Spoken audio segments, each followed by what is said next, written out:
கோயம்புத்தூரிலே திரு அண்ணாமலை அவர்கள் அவருடைய ஆதரவாளர்களின் மூலமாக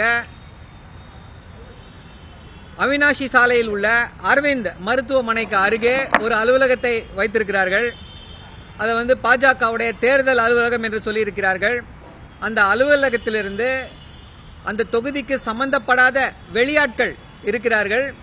இவர்கள் அங்கிருந்து கொண்டு எல்லோருக்கும் ஜிபே மூலமாக ஓட்டுக்காக பணம் அனுப்பி கொண்டிருக்கிறார்கள் என்று ஒரு புகார் கொடுக்கப்பட்டிருக்கிறது. அதோடு மட்டுமல்லாமல் தொகுதிக்கு சம்பந்தமில்லாத வெளியாட்கள் அங்கிருந்து கொண்டு குறிப்பாக யாரெல்லாம் முக்கியமாக யாரெல்லாம் சொல்லி அவர்களுடைய பெயரும் அங்கே குறிப்பிடப்பட்டிருக்கிறது.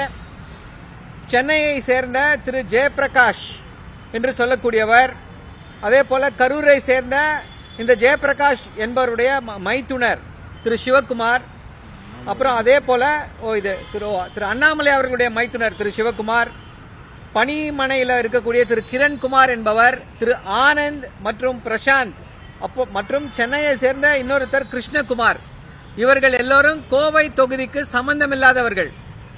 நம்முடைய அந்த தேர்தல் விதி என்ன சொல்லுது அப்படின்னா,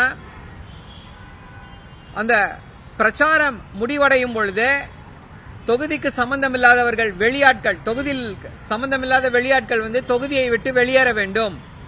அந்த கடைசி 72 மணி நேரத்தில் வெறும் தொகுதிக்கு சம்பந்தமானவர்கள் மட்டும், தொகுதியில வாக்காளராக இருந்தால் மட்டும்தான் இருக்க வேண்டும் என்ற அந்த விதி இருக்கிறது. இந்த விதியை மீறி இவர்கள் எல்லாம் அங்கே இருந்து கொண்டு ஜிபே மூலமாக பணம் அனுப்பி கொண்டிருக்கிறார்கள் என்று நேற்று 18 இன்று காலை இப்போ புகார் கொடுக்கப்பட்டிருக்கிறது. 18/4/2002 கோயம்புத்தூரில் இருக்கக்கூடிய அந்த தேர்தல் நடத்தும் அதிகாரி, ரிட்டர்னிங் ஆபீசர், அவருக்கு இந்த புகார் கொடுக்கப்பட்டிருக்கிறது. இதுவரை எந்த நடவடிக்கையும் எடுக்கப்படவில்லை. தொடர்ந்து இந்த புகார் இங்கே தலைமை தேர்தல் அதிகாரிக்கும் அனுப்பப்படவிருக்கிறது. இப்படிப்பட்டவர்கள் கோயம்புத்தூர் தொகுதியை, அந்த தொகுதியில் சீரான முறையில் தேர்தல் நடத்தப்பட வேண்டும் என்றால் இவர்கள் அங்கிருந்து வெளியேற வேண்டும் என்று சொல்லியிருக்கிறோம். இவர்கள் இங்கிருந்து வெளியேற வேண்டும் என்று கேட்டுக்கொண்டிருக்கிறோம். மீண்டும் ஒரு புகாரும் கொடுக்கப்பட்டிருக்கிறது. அங்க இருக்கக்கூடிய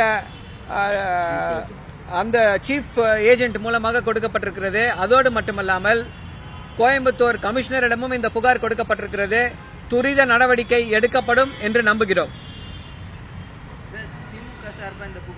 ஆமா, திமுக சார்பாக அந்த அவர் கணபதி அவருடைய திமுகவுடைய வேட்பாளருடைய சீஃப் ஏஜென்ட் புகார் கொடுத்திருக்கிறாங்க. அதோடு மட்டுமல்லாமல் திமுகவுடைய சட்டத்துறையின் சார்பாக பத்ரி என்ற பழனிசாமி அமைப்பாளர், அவரும் அந்த புகாரை கொடுத்திருக்கிறார். இதுதான் அந்த புகார்.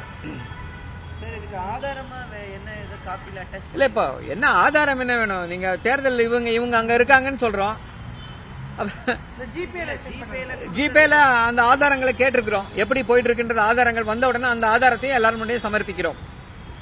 ஏற்கனவே ஒருத்தர் பிடிபட்டிருக்காரு, கோவையை சேர்ந்த, ஐ திங்க் கணபதியா கஜேந்திரனா யாரோ ஒருத்தர், கோயம்புத்தூரை சார்ந்தவர். அவர் திரு அண்ணாமலைக்கு ஆதரவாக பணம் விநியோகம் செய்கிறார் என்று கைது செய்யப்பட்டிருக்கிறார். அந்த சூழ்நிலையில இப்படி ஒரு புகார் வருகிறது. சோ அதனால இந்த புகார் மீது உடனடியாக தேர்தல் ஆணையம் நடவடிக்கை எடுக்க வேண்டும். இதுதான் எங்களுடைய கோரிக்கை. தொடர்ச்சியாக தலைமை தேர்தல் அதிகாரி கிட்ட அதிமுக சார்பாக திமுக மேல புகார் கொடுத்துட்டே நீங்க பணப்பட்டுவாடால ஈடுபடுறீங்க சொல்லி அதிமுக இன்னைக்கு கூட புகார் இல்ல. இப்போ திமுக எதை நம்பி தேர்தலில் இறங்கி இருக்கிறதுன்றது எல்லாருக்குமே தெரிந்த விஷயம். தேர்தல் கமிஷன் யாருடைய கட்டுப்பாட்டில் இருக்கின்றது எல்லாருக்கும் தெரியும். அதிமுக புகார் கொடுத்தால் தேர்தல் கமிஷன் கண்டிப்பாக நடவடிக்கை எடுக்கட்டும்.